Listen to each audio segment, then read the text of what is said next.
Sugesti juga bisa loh. Sugesti orang juga bisa.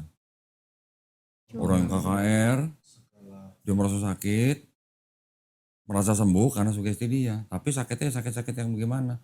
Kalau orang benar-benar orang lumpuh, itu kebanyakan settingan. Yang aku tahu settingan itu di YouTube luar negeri kok. Di sini juga banyak. Di sini aku nggak tahu. Ada seorang mualaf saya datang waktu itu, ya dia minta saya sadatin di Bandung. Saya tanya alasan kamu apa? Pernah dengar pendeta Andi Simon? Dari Kalimantan? Orang itu datang ke Andi Simon bawa adiknya, bawa adiknya. Adiknya apa ya, Down syndrome. Minta disembuhin, nggak sembuh. Berarti apa? Ya, nggak semuanya sembuh. Ya, adiknya percaya. Adiknya percaya, oh itu keluarga Kristen taat. Nggak semuanya diizinkan sembuh. Nah, ya berarti pilih kasih dong. Nah. Kadang-kadang itu kok begini. Jadi kalau di Islam, kita malah harus berpikir, namanya orang sakit atau orang cacat, itu adalah ujian.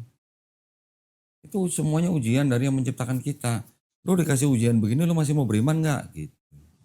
Dengan sakit malah, kalau dengan sakit nih, kalau untuk orang cacat itu ujian. Tapi kalau orang sakit itu malah sebenarnya ada konsep apa? Itu dosanya lagi dihapusin. Di Islam malah begitu. Ya, benar. Sakit. Dosa kita lagi diangkat, lagi dihapusin. Ganti rugi gitu kan.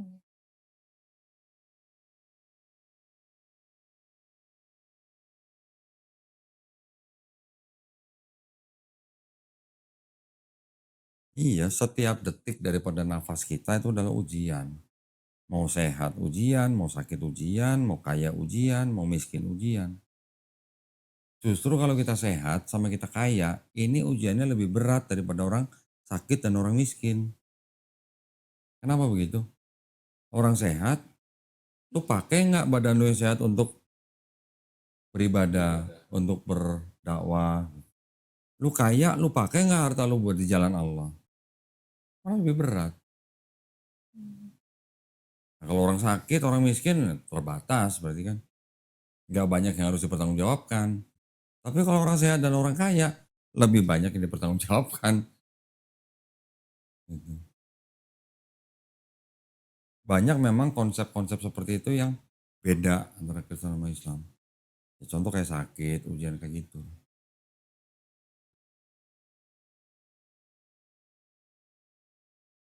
Jadi kalau papanya yang pernah didoain sembuh dan segala macam, ya oke sembuh ya dalam arti itu semuanya adalah atas izin Allah SWT. Tapi jangan lupa, jin juga bisa nyembuhin orang. Ya kayak itu dukun-dukun itu kayak. Iya. Tapi atas seizin Allah. Tapi untuk cara mengujinya gini. Sekarang kalau memang pendeta dikasih karunia buat penyembuhan dan segala macam, kenapa nggak ke rumah sakit sembuh-sembuhin orang? Andi Simon tuh nyembuh-nyembuhin orang di jalan loh, di pinggir jalan loh. Berapa banyak pendeta yang kritik dia. Nah buktinya ada orang masuk Islam gara-gara bawa adiknya ke dia nggak sembuh.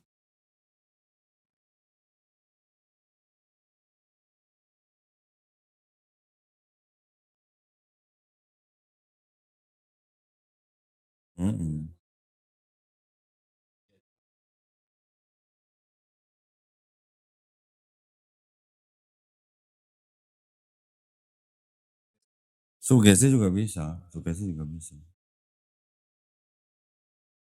Karena di dalam kebaktian Kristen itu kebanyakan adalah permainan psikologi. Emosional. Emosionalnya dinaikin, turun, naik, turun, naik, turun. Nah pas turun bener, seolah-olah Kristen itu adalah orang yang bukan apa-apa. Tapi disayang Tuhan. Makanya harus memuji, menyembah Tuhan ini. Tapi dengan cara diombang-ambingkan psikologinya. Nah ketika udah emosinya lagi tinggi-tingginya, didoain, dipegang jidatnya aja bisa jatuh. Sebenarnya itu didorong sebenarnya. Tapi kayaknya didorong sih aku. Memang didorong. Karena saya pernah ngeliat ada video, ibu-ibu didorong nggak mau terbang, ngelawan gitu. Nah iya. Mungkin yang diginiin doang langsung dorong mungkin ya, mohon maaf itu ya, bukan nyinggung, mungkin ya udah kong kali kong kayak gitu mungkin ya bisa Nah, jadi kalau yang settingan. begitu sih malah nggak Belum settingan. tentu. Cuman orang lagi emosinya lagi tinggi, fisiknya kan dia juga nggak bisa kendaliin gitu. Ini dikit aja blak gitu ya. Iya. Ada yang settingan yang enggak. Tapi kalau aku waktu itu didoain nggak kena sih tanganku. Segini deh jaraknya. Tapi aku Terus? ngerasa ada yang anget dorong gitu. Aku aja nahan, terus kata ibunya jangan ditahan gitu. Kenapa jangan ditahan? Ya, Kenapa harus rebah ke belakang gitu? kayaknya biar roh Roh Kudus. ya bekerja gitu deh pokoknya. Siapa nama Roh Kudus? Hmm. Kok mau gitu punya Tuhan gak punya nama gitu? Kita sih taunya Roh Kudus aja. Nah, iya siapa namanya? Oh, hanya Di perjanjian lama Tuhan yang Maha Esa itu punya nama. Orang Yahudi taunya ada 7 nama malah. Oh ini sih Kristen. sholat. Assalamualaikum. Salam. Kristen sorry ganggu ya. Lah habis sholat apa gimana? Wis, lagi saat teduh ya? Ini ada namanya Intan. Cewek cokin. Orang Bali ya? Orang Bali. Udah pernah ke studio gua waktu itu diskusi 7 jam. Hari ini udah diskusi 9 jam kayaknya. Ceritanya masih ada yang ganjel gitu. Dia tadi tanya soal bahasa roh. Terus dia juga nonton video lu. Nah, dia mau nanya malu boleh nggak soal bahasa roh nih? Ya, sebentar ya. Speaker aja beda. Nah, kalau loudspeaker aja. Penasaran. Ayo loudspeaker aja. Halo, Ci. Halo, Assalamualaikum. Ih, aku mau bilang shalom aja. Ci, aku nonton video Cici ya. Iya, Aku agak penasaran soalnya ini kan waktu itu bilangnya pengerja terus bisa bahasa roh kan. Udah Iya. sampai di tahapan bisa bahasa roh. Apa ya? Tapi kok bisa jadi mualaf tuh gimana gitu mah? Karena aku pikir bahasa roh kan bukan sesuatu yang bisa kita tipu-tipu kan.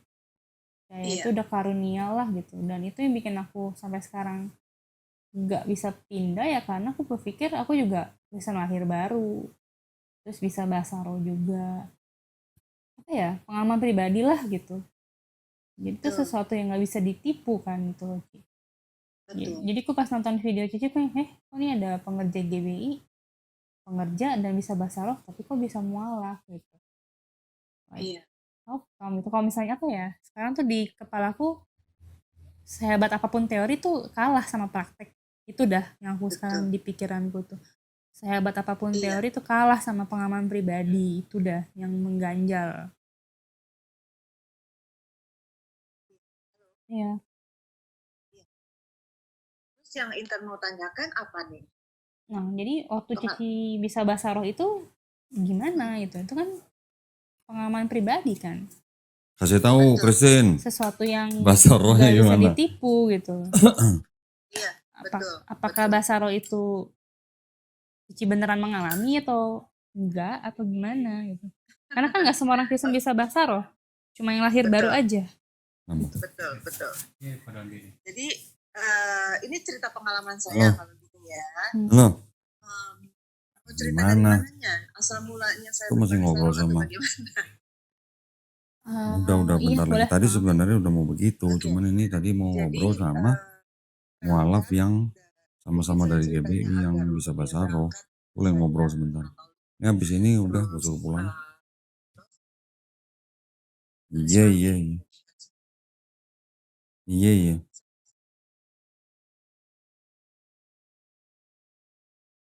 Iya. Waktu itu saya belum jadi pekerja, saya itu sangat mencari gitu. Saya haus banget, saya pengen hidup saya waktu itu hidup saya ada yang kosong. Saya mencari dan waktu itu sama mama saya diajak ke gereja Tiberias gitu. Di situ biasa suka ada KKR, ada pendeta yang dari Malaysia, kalau itu saya lupa namanya siapa. Jadi waktu itu ada altar call, jadi khotbahnya setelah siapa di sini yang mau menerima Roh Kudus, baptisan Roh Kudus. Dan saya kepingin banget, saya altar call. Waktu itu ada 2 baris, saya di baris kedua, pendetanya belum sampai ke saya, tapi saya membuka hati, saya buka tangan, saya kepingin gitu. Nah, belum sampai ditumpang tangan, tiba-tiba seperti ada yang terlepas gitu dari lidah saya, dan saya mulai berbahasa roh. Terus berbahasa roh, bahkan sampai setelah pulang dari kebaktian, bahkan sampai mau makan, saya masih bahasa roh. Lalu saya berdoa, Tuhan saya mau makan, boleh nggak berhenti dulu? Gitu maksudnya. Lalu akhirnya saya bisa. Gitu. Nah, itu pertama kali saya menerima bahasa roh. Nah, setelah dari Tiberia, singkat cerita, dengan perjalanan saya merasakan kurang, akhirnya saya menemukan cocok gitu di GBI, karena waktu itu di Tiberias lama-lama saya berpikir, karena selalu harus menggunakan minyak urapan, bukan salah dengan minyak urapannya, tapi lama-lama saya merasa ini saya pribadi ya, waktu saya jadi kepada kesi pendetanya tentang kesehatan gitu, pengurapan untuk yang kesembuhan, terus dikit-dikit pakai minyak urapan. Nggak ada yang salah dengan minyak urapan, tapi saya ingin mencari yang lebih lagi gitu loh, yang lebih dalam dan rutin di dalam Alkitab gitu. Lalu saya pindah ke GBI. Nah di GBI mulailah gitu, biasanya gitu kalau misalkan sebelum khotbah, sorry Intan basicnya dulu dari GBI kah? Atau masih di GBI? Iya, aku juga tuh sempet Tiberias. Nah, aku juga lagi ngobrol sama Ko Dondi. Aku cerita, papaku tuh dulu juga pernah sembuh kan. Jadi kan Ko Dondi nanya apa yang bikin aku masih belum bisa pindah. Ya aku bilang selain aku kasihan sama mamaku, tinggal mamaku sekarang. Terus apa ya, perjalanan rohani aku sama mama papaku kan kita bertiga doang. Itu bukan Iya. perjalanan rohani yang sepele gitu. Kita kan sama-sama udah ngalamin banyak hal. Terus papa juga pernah sakit disembuhin. Nenekku juga sakit disembuhin, itu kan sesuatu yang nyata gitu loh, Ci. Betul, betul. Nyata gitu Nah, dan ya. betul. Saya boleh lanjut, Mhm, kan? Lalu saya ke GBI. Nah di GBI itu, oh ya sebelumnya juga saya pelayanan di ministry. Namanya dulu belum, namanya dulu GL Rodit, Ministry sebagai sehari? yayasan favorit. Oh, namanya makro semua. Sebelum Makro. setelah kita latihan-latihan dan sebelum pelayanan biasanya suka ada doa. Itu buat Sony. Bahkan pada saat berdoa bahasa roh itu pernah dengar namanya dancing in the spirit? Suara yang Iya. kedengeran. Nah, saya juga mengalami itu. Saya tidak sejujurnya dan saya tidak bisa, meskipun saya sudah mualaf, saya tidak menyangkali itu adalah pengalaman pribadi dan saya real gitu mengalami dan saya tidak membuat-buat gitu kan. Nah, terus saya jadi pengerja dan berbahasa roh. Nah, di dalam kehidupan pribadi kan selalu kalau di GBI itu adalah ya itu tadi kalau jadi sempat bercanda saya tentang saat teduh gitu. Saya juga menjalani itu, saya juga menjadi pendoa, syafaat, saya sering ke ke menara doa gitu, mengalami benar-benar hal-hal yang sifatnya spiritual. Tapi di dalam kondisi yang berbeda juga, banyak orang karena apa ya? Nanti takutnya bukan dibilang sombong sih, cuma bukan karena kita mencari lebih lagi, akhirnya kita mendapatkan lebih gitu ya di dalam bergerak di dalam roh gitu. Nah, setelah menjadi berdoa gitu, seringkali di dalam doa pengajian itu pasti selalu ditanya, dapat apa gitu. Nah, jadi akhirnya ada satu tuntutan, kamu harus mendapatkan sesuatu. Sebenarnya sekalipun entah itu banyak atau dikit, maksudnya aku tuh pewahyuan ya, kamu dapat apa dari Tuhan, dari ayatnya apa gitu loh. Terus bicara soal namanya kesembuhan ilahi, saya mengalami waktu kecil dan saya juga mengalami di dalam doa pengerja itu seperti ada satu dorongan dari Roh Kudus itu untuk tahu gitu. Di sini ada yang sakit ini, Iya, lalu iya. saya panggil altarko dan saya minta karena waktu itu jemaatnya cowok, saya minta ke gembala sidang saya untuk yang tukang tangan gitu, rebah di dalam roh, terus juga nangis dan gitu segala manifestasinya ya. Nah, singkat cerita di dalam perjalanan pribadi saya kehidupan gitu saya mengalami proses perceraian gitu. Dan saya seperti merasa ditinggalkan. Kalau misal merasa ditinggalkan oleh manusia ataupun saya sendiri merasa seperti kok Tuhan jauh ya gitu.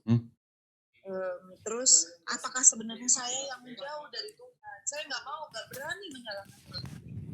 Nggak ada salah sama sekali gitu. Nah, lalu di dalam perjalanan saya itu saya punya sahabat. Halo? Iya, kok. Iya, Ci. Iya. Saya punya sahabat perempuan gitu di dalam dunia kerja gitu. Kita berbeda agama, tapi kita tidak menitik beratkan perbedaan. Kita coba untuk menggali secara historis aja gitu. Oh, Nabi Ayub begini, dari versinya aku Nabi Ayub begini gitu. Dari versi Alkitab begini, dari Al-Qur'an itu begini gitu. Akhirnya saya jadi kepingin tahu kenapa bisa terjadi perbedaan gitu. Lalu saya coba cari tahu versinya mereka kenapa sih mereka itu bahkan kenapa sih mereka itu harus mendoakan Muhammad gitu. Sementara kalau Yesus itu nggak pernah didoain kok gitu kan. Nah, di dalam perjalanan terus saya menerima gini. Tuhan, kalau saya berdoa begini, Tuhan, di dalam mobil saya berdoa bahasa roh, bahkan sampai sekarang pun saya masih bisa berbahasa roh. Saya pasang lagu penyembahan waktu itu dari Battle Music bahkan di dalam mobil saya berdoa bahasa roh, tapi hati bukan berdoa dalam bahasa Indonesia, bahasa roh, tapi hati saya menjerit. Saya bilang gini, Tuhan, di manakah? Tuhan, apakah Engkau Tuhan yang pernah aku kenal, ataukah aku harus mengenali lebih dalam lagi dimensi Tuhan yang belum aku tahu? Aku udah berbicara maksudnya bukan lagi secara biblical, dari biblical yang sudah aku tahu, tapi aku kepingin spiritual journey yang lebih lagi, karena aku percaya Tuhan itu sangat besar dan luas, dan mungkin aku belum ngerti gitu, yang mana gitu. Di dalam aku berbahasa roh, sebagai bukti kalau misalkan Intan on, aku masih bisa berbahasa roh sampai sekarang. Kurabasyakaralabasyan darat, dengarkan seperti itu. Dan aku juga di dalam, lalu aku masih berdoa seperti itu, dan kemudian dalam bahasa rohku itu tiba-tiba aku berbicara hayakalah, dan di dalam bahasa roh mungkin Intan juga mengalami ya, kita berbahasa roh tapi otak kita itu masih berjalan. Kita itu bukan seperti orang kesurupan yang kehilangan kesadaran, betul kan? Intan ngalamin itu kan? Nah, karena di dalam waktu perjalanan saya menjadi pengerja, kan pasti juga dibilang kan, kalau orang berbahasa roh juga harus bisa idealnya itu harus ada yang menerjemahkan dari bahasa roh itu, terutama kalau di dalam kumpulan jemaat. Tapi ketika seseorang berbahasa roh dan berdoa di dalam hatinya, dan kita minta Tuhan ini artinya apa sih gitu, Roh Kudus ini artinya apa sih, itu juga nggak salah kan. Nah, ketika saya menyebutkan itu dan tidak bisa berhenti ngomong hayakal, pas pikiran saya berpikir, kenapa ya? Kenapa Roh Kudus itu membuat saya berkata seperti itu dan tidak berhenti-berhenti? Ada apa dengan kata ini gitu? Dan kemudian saya mencari tahu gitu. Bagaimana saya mencari tahu? Saya cari tahu paling gampang lewat Google waktu itu karena saya lagi nyetir kan. Lalu ternyata itu adalah bahasa Arab. Saya tanya teman saya yang Masih ada yang kosong nggak? Kamu tahu nggak ini? Kalau ada yang kosong boleh. Terus dia bilang kan dia nggak tahu. Terus saya secara logika masih berpikir, mungkin ini adalah kata-kata yang di dalam azan kali yang sering saya dengar gitu. Ternyata bukan. Nah, balik lagi bicara tentang bahasa roh, saya percaya kalau itu yang adalah namanya gift, Tuhan yang adalah satu, yang adalah Esa yang memberikan istilah di dalam Kristen itu karunia atau gift of the Holy Spirit, itu bukan Tuhan yang kejam dan ambil lagi kadonya gitu. Nah, di dalam saya, makanya kenapa saya bilang saya masih bisa bahasa roh, itu bukan satu hal yang salah, bukan gitu. Tapi kita mencari lebih lagi gitu loh. Karena kan kita kita di dalam roh itu kita menyembah di dalam roh dan di dalam kebenaran. Nah, itu adalah salah satu, kalau menurut aku ya, itu adalah salah satu gift dari seorang mualaf. Tapi aku mau mencari yang kebenaran lebih lagi. Banyak hal yang aku temui gitu ya di dalam Alkitabku sendiri gitu, bahwa sebenarnya Roh Kudus itu sudah bersama-sama dengan kita tanpa harus dari peristiwa gongnya si Pentakos itu pun, Yesus aja sudah bersama dengan Roh Kudus pada saat dia sebelum berpuasa 40 hari. Dan waktu dia dibaptis, lalu juga dia menghembusi murid-muridnya gitu.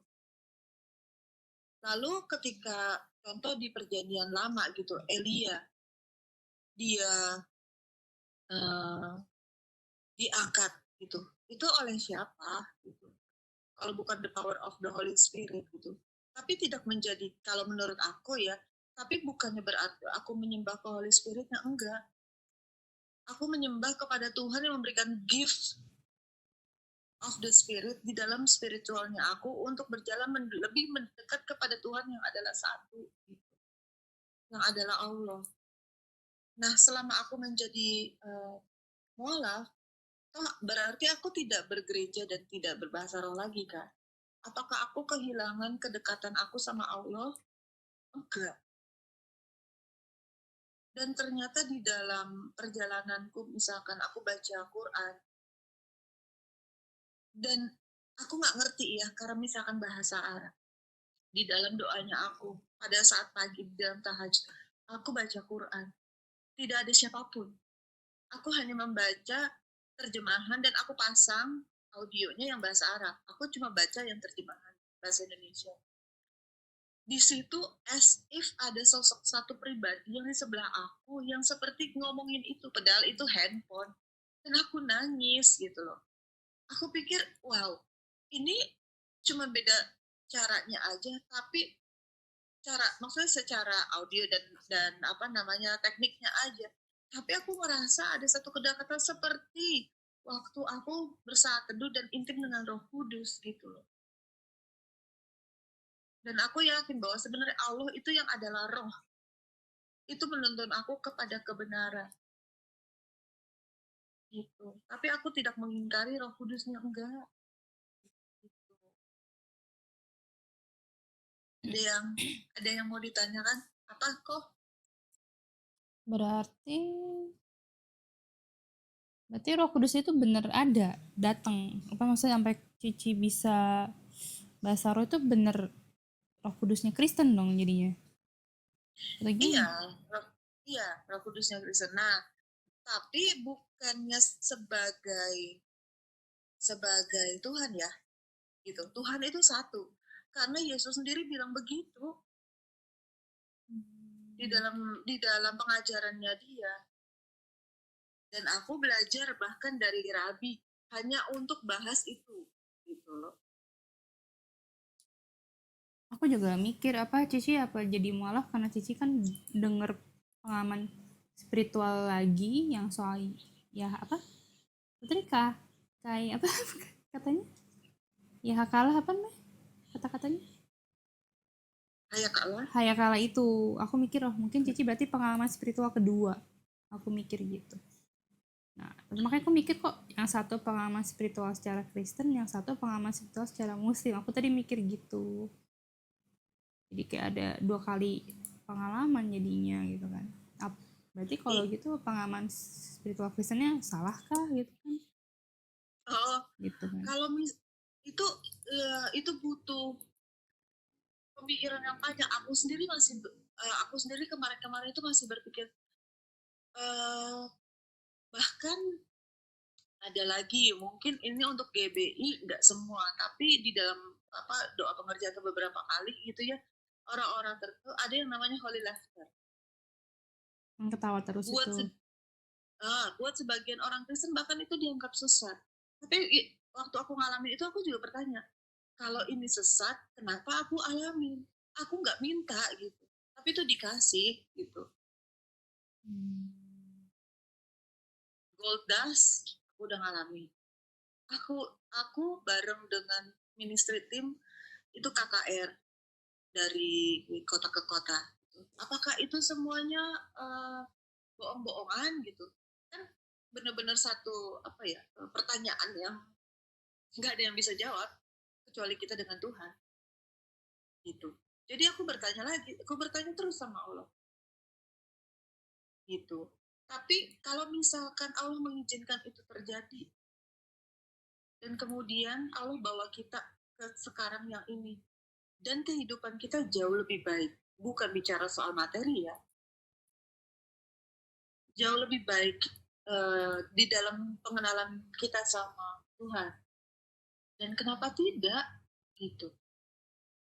Dan di dalam Alkitab kan dibilang itu manusia itu dikenali dari buahnya, termasuk juga Roh Kudus dikenali dari buahnya. Makanya ada kisah tentang buah-buah roh. Segala manifestasi yang aku alami itu aku balikin lagi gitu loh. Apakah dari hidupku itu sudah membawa buah-buah roh gitu, atau yang di dalam transformasi lah gitu. Dan aku belajar tentang sejarah Nabi Muhammad ya. Oke, katakanlah misalkan Intan itu belum tap in gitu, tapi punyailah curiosity yang benar-benar kayak sebelum kita ngejudge gitu, ini Islam nggak benar atau Kristen nggak benar, kita belajar, punyai rasa, kalau di Alkitab tuh dibilang punya rasa lapar dan haus akan Allah, lapar dan haus akan Tuhan, lapar dan haus akan kebenaran. Karena kan di Alkitab sendiri dibilang siapa yang haus dia akan dikasih minum kan, gitu. Kalau Cari kayak tahu. aku lagi tahap cari tahu sih. Kayak kak tuh artinya apa tadi sih? Sorry, kenapa? Tadi hayaka artinya apa? Semoga Allah melanggengkanmu. Oke, hayakala kan aku lagi nanya nih, Tuhan siapa sih? Apa Tuhan udah Tuhan yang aku kenal, tapi akunya yang kurang dekat? Atau ada dimensi lagi dari Tuhan yang aku belum tahu, yang sebenarnya aku sedang butuhkan saat ini gitu ya. Lalu hayakala itu artinya adalah, akulah yang akan melanggengkan rezekimu, akulah yang akan memperbaiki hidupmu, akulah yang akan membuat engkau dekat kepadaku, dan akulah yang membuat hatimu senang. Dia itu berbicara bukan tentang nama, tapi berbicara tentang function yang di dalam kehidupan kita, gitu. Jadi dalam kehidupan ini, kalau menurut aku yang aku alami, itu fasenya begitu. Seringkali semuanya itu berkaitan. Kita mungkin berpikir ya, aduh rezeki gue kok susah ya. Jawabannya Allah yang akan melanggengkan. Tapi ketika sudah dilanggengkan, Allah nggak berhenti sampai situ. Dia akan memperbaiki hidupmu. Kenapa? Karena biarpun rezeki udah langgeng, tapi hidup kita berantakan, kita nggak dekat sama Tuhan, percuma. Akhirnya dialah yang memperbaiki hidup kita. Dia yang mentransformasi kita supaya kita benar-benar ketika menerima rezeki itu, kita bukannya menjauh dari dia. Halo? Ya, Cik. Iya, karena banyak orang yang istilahnya rezekinya luar biasa, tapi hidupnya kosong. Dia jauh dari Tuhan. Dan itu Allah nggak mau. Tuhan nggak mau kita jauh dari dia. Itu yang kedua. Terus yang ketiga, kita diperbaiki hidupnya. Banyak orang yang punya segalanya dan sombong. Banyak yang punya segalanya tapi hidupnya bergaulnya nggak benar lah gitu. Dan seolah-olah kita melihat kok nggak adil sih gitu. Oh hidupnya baik-baik aja sih, keluarganya baik-baik aja sih, punya segalanya. Tapi hidupnya di satu sisi misalkan meremehkan orang, sombong, dan segala macam lah yang jelek-jelek itu. Makanya di tahap kedua Allah akan memperbaiki hidup kita. Nah di dalam memperbaiki hidup kita itu pasti namanya daging itu nggak bakalan suka. Tapi terus dibilang dua pilihannya. Ketika kita diperbaiki hidupnya, pasti akan ada benturan-benturan tuh. Apakah kita mau larinya kemana? cuma dua pilihannya, dan nggak ada opsi buat orang yang sudah kebetok itu kalau mau hidupnya lebih benar kecuali yang mendekatkan diri sama Tuhan. Lewat proses itu akhirnya setelah kita menyadari bahwa sebenarnya destiny lah, bahasa Kristennya destiny kita kemana, akhirnya hidup kita menjadi lebih tenang. Contoh, kalau misalkan di dalam khotbah dulu ya, berikanlah persembahan perpuluhan. Kalau tidak kamu seperti membohongi Tuhan, merampok Tuhan, mencuri dari Tuhan. Gitu. Sebenarnya sejujurnya buat orang yang mungkin baru-baru Kristen itu akan ada fear di dalamnya, fear atau ketakutan. Fear itu bukan absence, bukannya ketidakadaan iman ya. Fear itu adalah the absence of peace, tidak ada damai sejahtera di dalamnya. Gitu.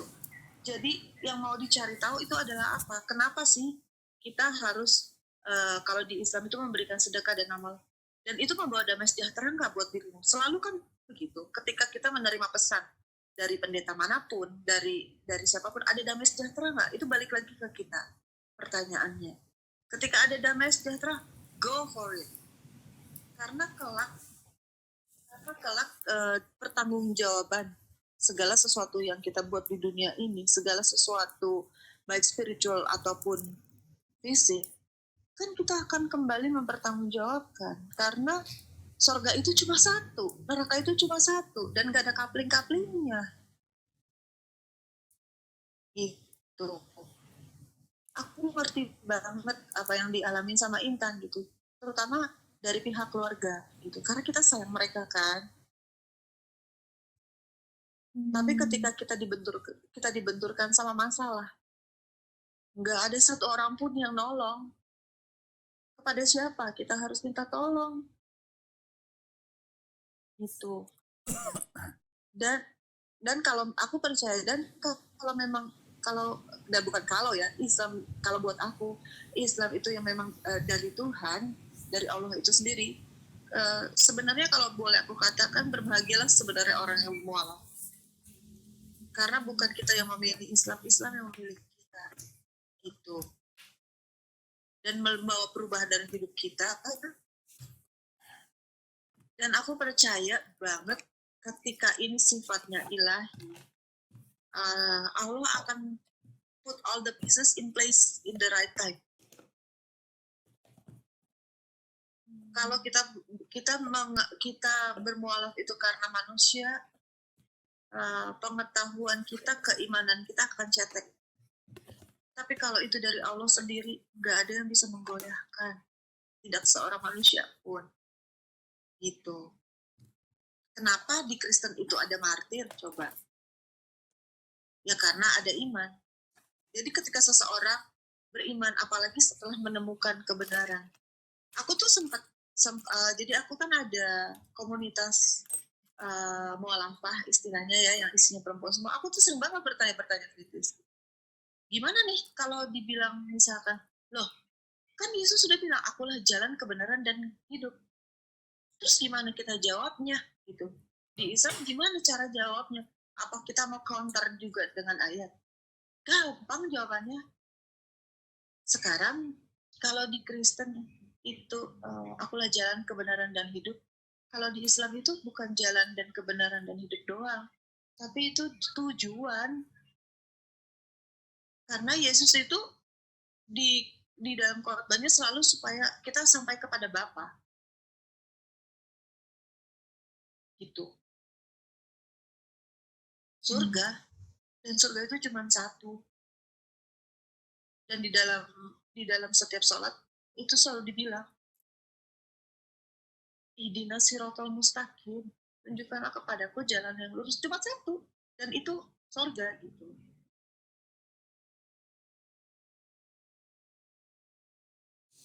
Halo. Aduh, Cici tahu hayakala itu artinya dari mana tadi? Taunya Dari pertama kali Google. Google. Dari Google. Karena pada saat itu aku lagi nyetir, aku mau tanya sama siapa, maksudnya secara glossary ya, perkataan yang paling lengkap aku pikir ada di Google lah, segitu. Dan ternyata yang aku belajar lebih dalam lagi, hayakolo itu ternyata adalah salam, gitu. Salah satu bentuk salam. Jadi persepsi aku dan yang aku percaya sampai sekarang, ketika aku bertanya, Tuhan, Tuhan mana sih? Tuhan siapa sih? Bayangkan kita bertanya, kamu siapa? Dan orang itu memberikan salam kepada kamu. Dan salam yang komplit, yang 4 elemen itu, yang merupakan siklus kehidupan manusia gitu loh. Bukan bicara tentang lahir, hidup, mati, bukan. Di dalam proses manusia itu gitu.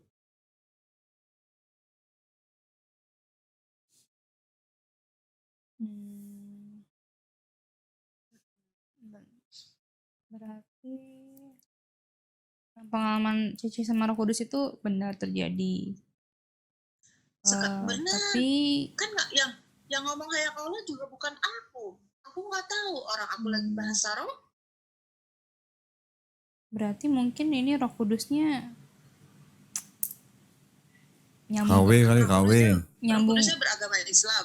nyambung ke Muslim gitu, Ci. Jadi mungkin emang ada Roh Kudus tapi dia malah ngebantu ke Muslim gitu ya. Karena sebenarnya Yesus tuh bukan Tuhan gitu ya. Gimana sih? Ya gitu ya. Yesus itu adalah utusan Allah. Di dalam Alkitab dibilang, Kodondi tuh paling jago deh. Udah semua dikasih. Udah aku bingung aja kok. Berarti Roh Kudusnya beneran ada, Cici ngalamin. Iya, tapi aku ngalamin. tapi dengar hayakal itu malah pas lagi kepenuhan Roh Kudus juga. Iya, karena aku udah tahu. Jadi kuncinya itu, karena kan dibilang gini, ketika kamu berdoa dan kamu tidak tahu harus berdoa apa, katakanlah keluhan-keluhanmu di dalam roh. Iya. Ya kan, pernah baca itu kan. Jadi pada saat aku di dalam, istilahnya kalau Kristen itu dark night of the soul, lagi di dalam depresi kegelapan lah. gitu lah. Iya, nggak tahu mesti gimana. Ya udah, kayaknya bahasa Indonesia atau bahasa Inggris itu nggak bisa mewakili perasaan aku atau permintaan aku ke Tuhan deh. Udah, pakai aja bahasa roh, toh itu juga dari Tuhan. Aku berbahasa roh. Berarti mungkin bahasa rohnya beneran ada. Cuma ada, karena Yesus bukan Tuhan, jadi malah nyambungnya ke Islam. Gitu ya? Jadi ini, jadi bahasa roh itu real. Aku ngalamin, aku ngomongin, aku dapetin itu. Bahkan itu yang membuka pintu untuk aku bertemu dengan pengetahuan Islam dan lebih banyak. Jadi itu kayak kunci untuk ngebuka aku. Apa sih ini? Apa sih kenapa harus bahasa Arab sih? Emang ada apa sih di Quran itu gitu? Jadi aku belajar dari situ. Bahasa roh real gitu. Nah, mengenai Yesus Messenger-nya, aku belajar sendiri bahkan dari Alkitab gitu, bahwa dia adalah utusan. Kan yang mentuhankan Yesus itu adalah kitab-kitab Paulus, surat-surat Paulus. Gitu. Kodoni lebih banyak tahu mengenai hal ini gitu. Makanya waktu aku khotbah pun, aku kan punya kitab yang memang apa yang Yesus katakan itu cetakannya warnanya merah. Gitu. Dan aku benar waktu itu aku coba tuh, aku catetin yang warna merah itu, aku catetin. Dan aku ngalamin gini, ketika aku harus berkhotbah gitu, di dalam perjalanan aku tuh waktu Kristen ya, aku mau berkhotbah tentang Tuhan itu sebagai apa sih dalam hidup kita. Kita pengen mengenal Tuhan tuh lebih jauh kan. Aku belajar misalkan dari, kan kayak misalkan waktu di Alkitab dulu, Ishak yang dipersembahkan itu tuh sama Abraham, kan di situ ada dibilang akulah Allah yang menyediakan, atau di dalam bahasanya Ibrani dibilang Jehovah Jireh gitu kan, Jehovah Jireh. Ada lagunya juga. Terus aku cari tahu, bahkan beli bukunya, pengen tahu gitu nama-nama Tuhan. Dan voila, waktu aku di Islam itu udah ada yang namanya Asmaul Husna 99, dan aku sangat takjub gitu loh. Wow, aku tuh mencari-cari, dan di Islam itu aku menemukan 99 nama Allah gitu.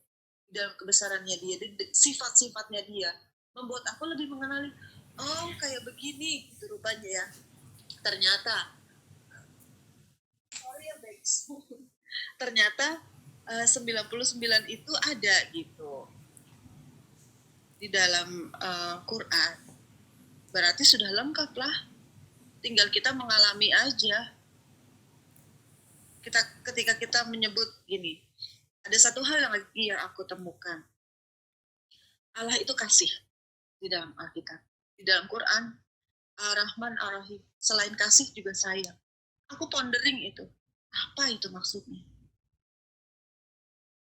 Apa yang membuat perbedaan? Kenapa yang di sisi satu cuman kasih, tapi di sisi yang satu kasih dan sayang juga. Sama kan sama tadi ngomong? Sama kan? Ar-Rahman, Ar-Rahim. Ternyata sayang itu membuat kita spesial. Dan aku yakin Allah itu di dalam setiap hambanya ketika dia memberikan pesan-pesan di dalam kedekatannya dengan Allah, membuat setiap hambanya itu menjadi orang yang sangat spesial. Ngerasa bahwa kita tuh satu-satunya yang dicintai dan disayangi gitu sama Allah. Jadi saran aku, ayo cari lagi, lebih lagi, mendekat lagi. Jangan apa ya, jangan dulu blocking gitu. Buka hati, buka pikiran. Kalau tanya lagi sama yang punya agama deh. Tapi kalau ternyata itu benar, masakan kita masih mengeraskan hati untuk tidak mau menerimanya gitu. Step by step gitu. Tapi ada passwordnya kan, ada kata kuncinya kan untuk kita bisa mempelajari lebih lanjut gitu. Pelajari kenapa kita sholat harus ruku, harus sujud dan segala macam gitu. Apa manfaatnya buat diri kita dan juga gitu, dan kenapa dari dulu itu dilakukan gitu.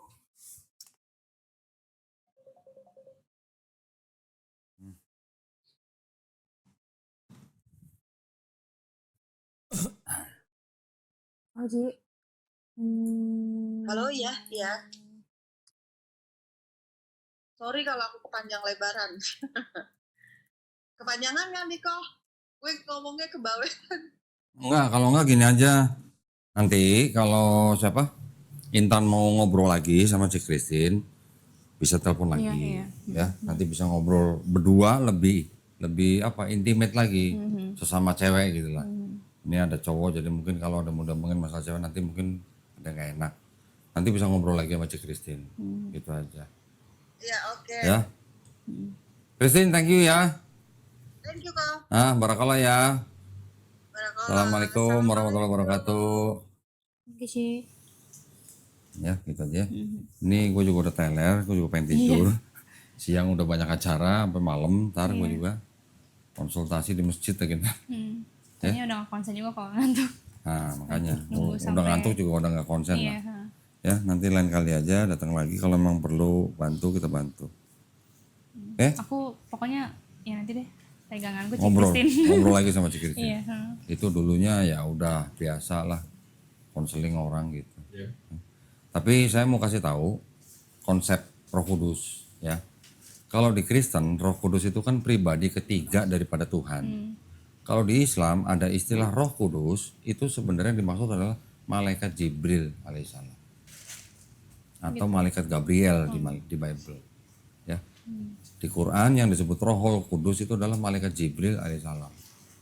Jadi konsep kepenuhan Roh Kudus apa segala macam itu di Islam nggak ada.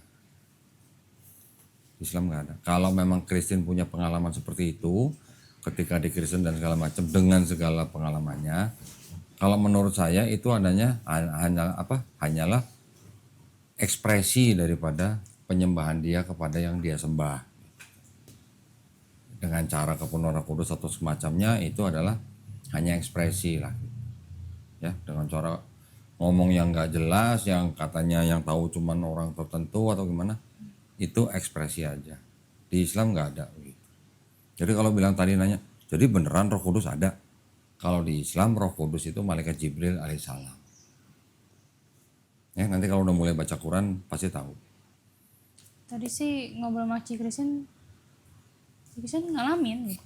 Iya. Ngalamin dia bahasa Yang dia maksud ngalamin itu menurut saya hanyalah ekspresi dia dalam menyembah Tuhan yang saat itu sedang dia percaya gitu. Ekspresinya. Caranya ya pasti dikasih tahu sama gereja, karena dia alirannya adalah karismatik, ya caranya dengan yaitu tadi bahasa roh. Kalau aku sih ya gitu nangkepnya, aku makanya bilang tadi berarti Cici ngalamin 2 pengalaman spiritual. Ya, yang disebut pengalaman spiritual itu kan harus dilihat bentuknya apa.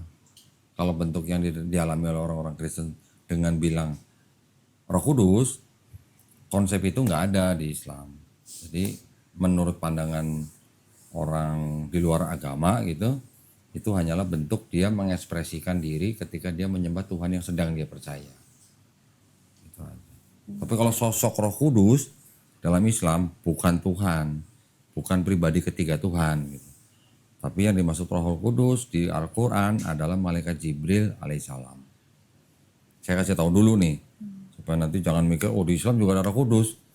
Tuhan juga, bukan. Si Kristen dia dengar apa? Ya apa? Hayakala. Hayakala, tapi kok dia juga Roh Kudus juga.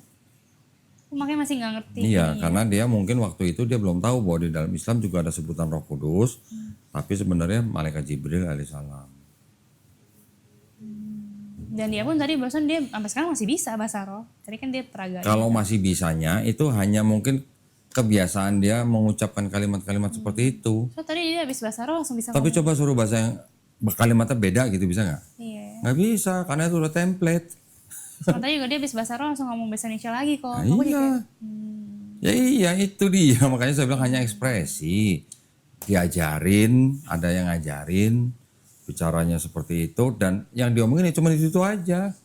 sebenarnya sih kalau lihat Cici Kristen dia mengalami kebangkitan ininya karena dia mendengar hayakalahnya itu. Nah, Kan hayakalahnya, spiritual. iya, Nah, aku juga hayakalahnya itu kan bukan bagian dari bahasa roh. Nah, kalau kita baca hayakalah itu sebenarnya salam. Orang mendoakan orang lain, semoga Allah melanggengkanmu gitu. Itu dengan bahasa hayakallah. Kalau semoga Allah memberkahimu, barakallah gitu. aku baru first time sih dengar. Ya, nanti pelan-pelan. Tadi aku juga mau nanya, dia dengar suaranya itu suara audible kah? Suara cewek kah, cowok kan? Nah itu gue belum sempet nanya. Nanti deh. Saya kalau yang masalah kayak gitu-gitu, pengalaman spiritual, mimpi apalagi, saya nggak cocok kalau ngomong sama saya. Saya bukan orang yang percaya seperti itu gitu. Orangnya logis. Karena itu adalah benar-benar subjektif gitu. Orang yang bilang mendengar suara, apakah audible, apakah hanya dalam pikiran atau bagaimana? Kan itu kan beda-beda ya setiap orang ya gitu. Luas banget soalnya. Luas. Perspektifnya susah. Ya mending Apalagi kalau kita cowok kan yang dipakai rasio terus. baik Perasaan tuh kecil gitu. Tapi kalau perempuan perasaannya yang dibesarin, rasionya dikecilin. Tadi seriusnya malah dia bilang iya dia lagi bahasa roh itu. Lagi bahasa roh terus dengar hayakallah. Kok bingung ya satu Kristen satu Muslim jadi gimana jadinya? Enggak. Kalau yang bahasa rohnya itu hanya ekspresi aja. Orang kalau emosi lagi tinggi ya udah yang dia tahu ngomongnya itu terus. Habis ngomong itu langsung ngomong bahasa Indonesia bisa gitu. Berarti ada switch-nya atau gimana? Iya. Itu hanya perasaan aja. Ekspresi. Gitu dah. Masalah ayahnya sembuh dan segala macam itu bisa jadi benar disembuhkan oleh Allah SWT, bisa juga disembuhkan oleh jin. Nggak ada yang tahu. Jin juga bisa sembuhin kok. Maksudnya jin nyembuhin orang apa? Supaya orang itu percaya disembuhin sama Yesus, supaya menyembah Yesus. Nah loh, jadi syirik. jadi Bisa juga. ya. Loh, jin dengan memang tugasnya menyesatkan orang sampai kiamat. Soalnya di Lourdes juga pada sembuh loh. Iya. Padahal di Kristen kita Bahkan bilangnya ada juga minyak urapan kan? Iya. Ah, minyak urapan itu bisa minyak urapan diapain? Didoain kan?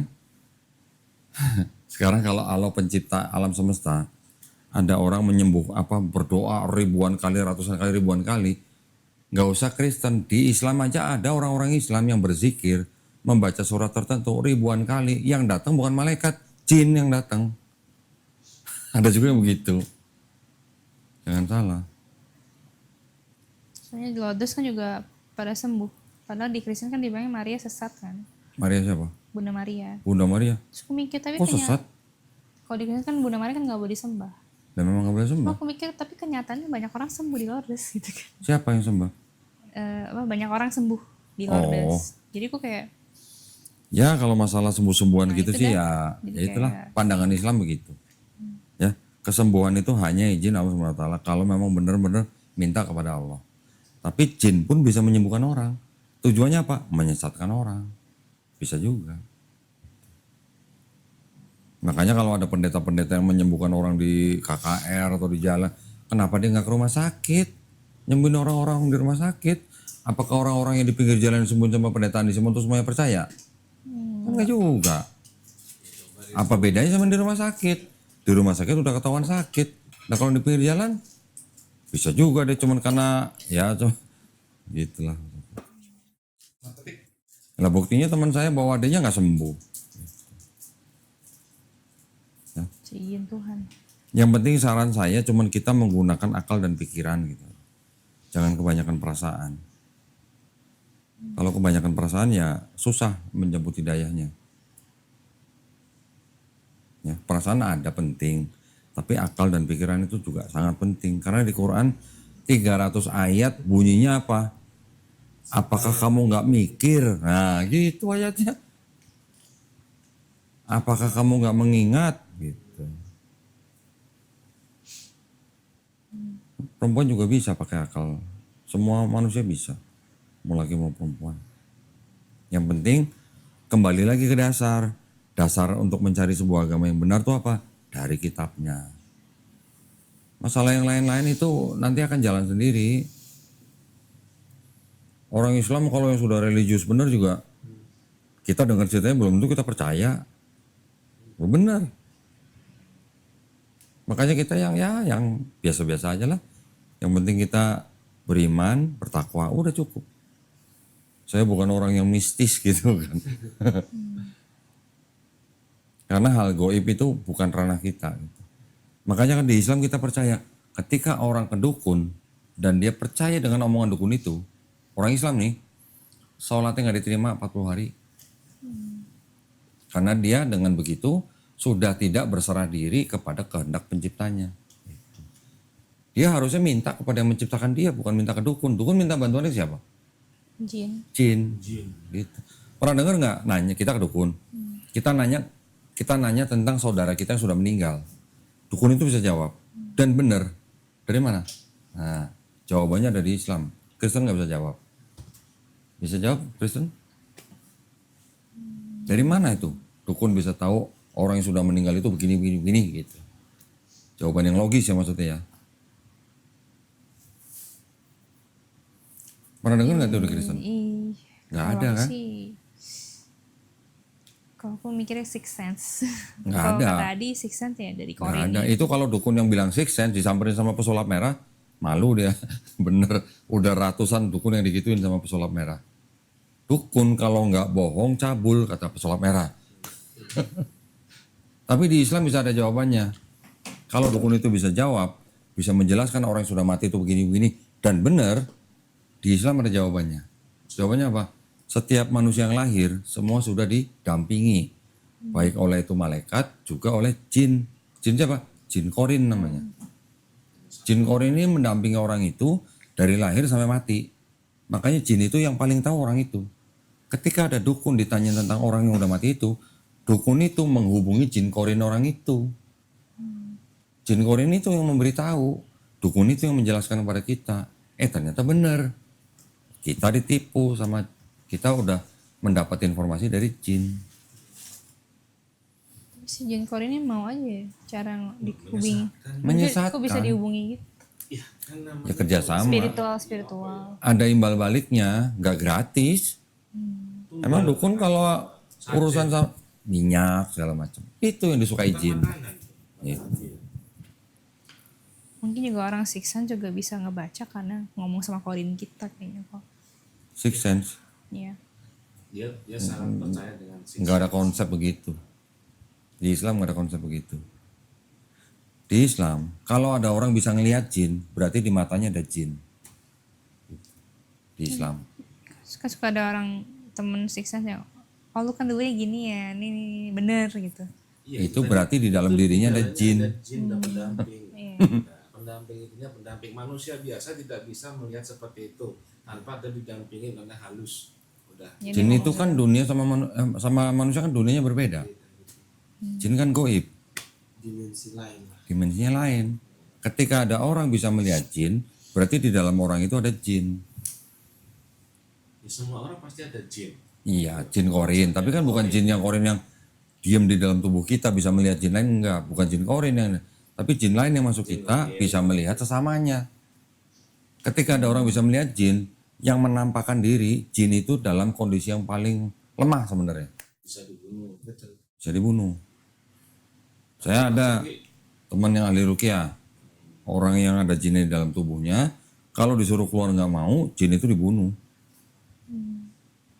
Bisa Bisa dibunuh. dibunuh adalah jin korin doang.